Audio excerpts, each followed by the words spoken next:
What do you want to cook today? What do you want to cook today? Whatever you like. You always spoil me. Do you remember the days when we only had a few simple dishes to eat? Yes, but I was still very happy then. When the business failed, I thought you would get tired of me. Why would I do that?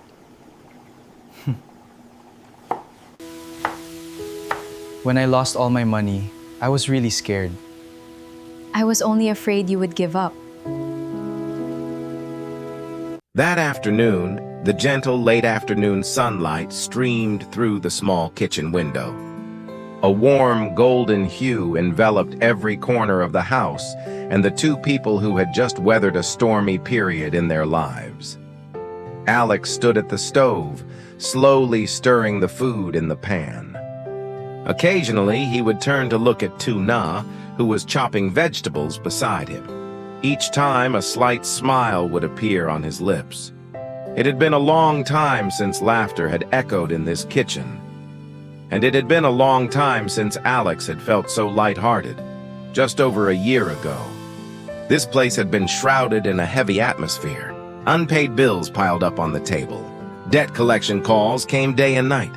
There were days when they sat at the dinner table, but neither had the appetite to eat. There were times he thought he would never be able to get back on his feet again.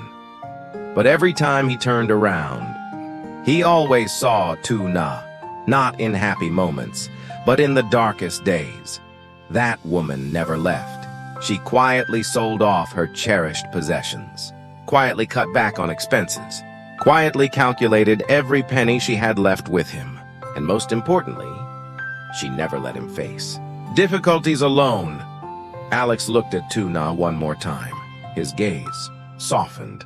The woman standing before him today was still the same woman who had held his hand when he had nothing left. The aroma of food gradually filled the house.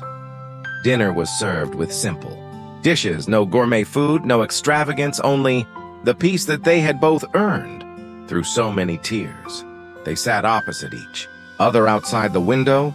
The sky began to turn a pale purple. The street lights lit up one by one. In that pleasant silence, Alex suddenly felt a stinging sensation in his nose. He recalled his most desperate days. He remembered the feeling of helplessness as he watched his debts grow larger and larger.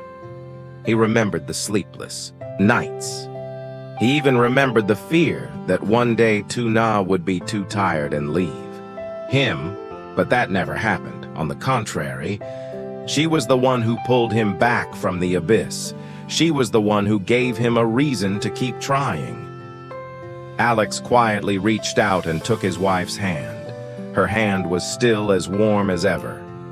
In his eyes now, there was no longer weariness or despair, only gratitude remained. Grateful that after everything, this woman was still here. Grateful that they had walked the most difficult path together. Grateful that the debts that had once brought him down were now just a story of the past. 2. Na looked at her husband and smiled, a very gentle smile. But it was enough for Alex to understand that all the suffering was truly behind him. That dinner lasted longer than usual. No one was in a hurry. No one was worried. They simply enjoyed each peaceful moment that was present. After so much turmoil, after months of seemingly losing everything, what remained wasn't money or success, but two people still sitting next to each other, still holding hands. The next morning, Alex left home very early. After months of struggling with debt and financial pressure, their lives were finally returning to normal. No more late-night debt collection calls.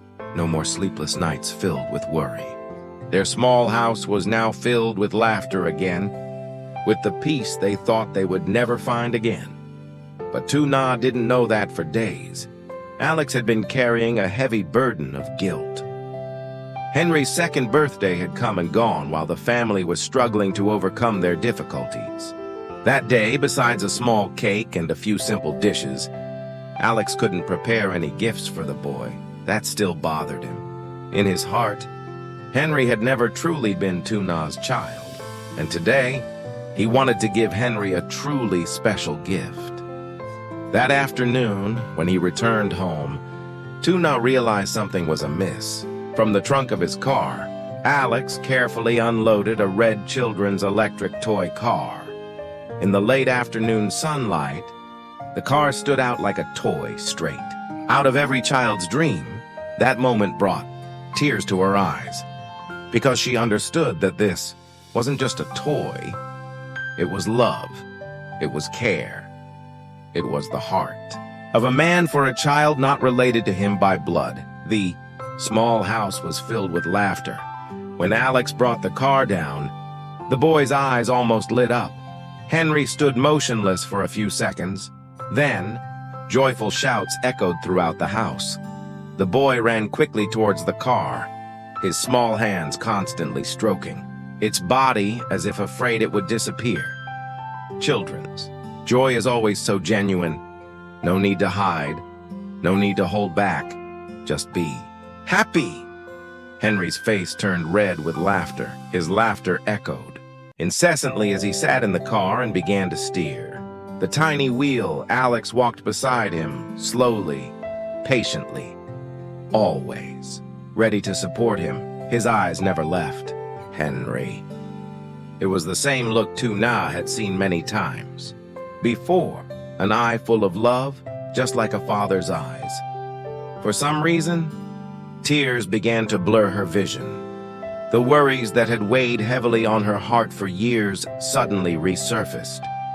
Back then, she had feared Henry would lack a father's love, feared her son would grow up with a void that no one could fill, feared that one day he would feel different from other children.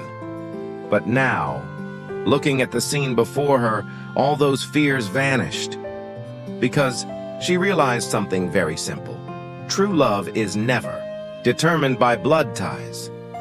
There are people who give birth to a child, but don't stay by its side, and there are people who don't share the same blood, but give that child their whole heart. Alex was one such person. Henry suddenly turned around. The boy smiled brightly and spread his arms wide towards Alex. Without hesitation, Alex bent down and picked him up. Henry's laughter echoed through the room, a love so great it made a mother's heart swell with happiness.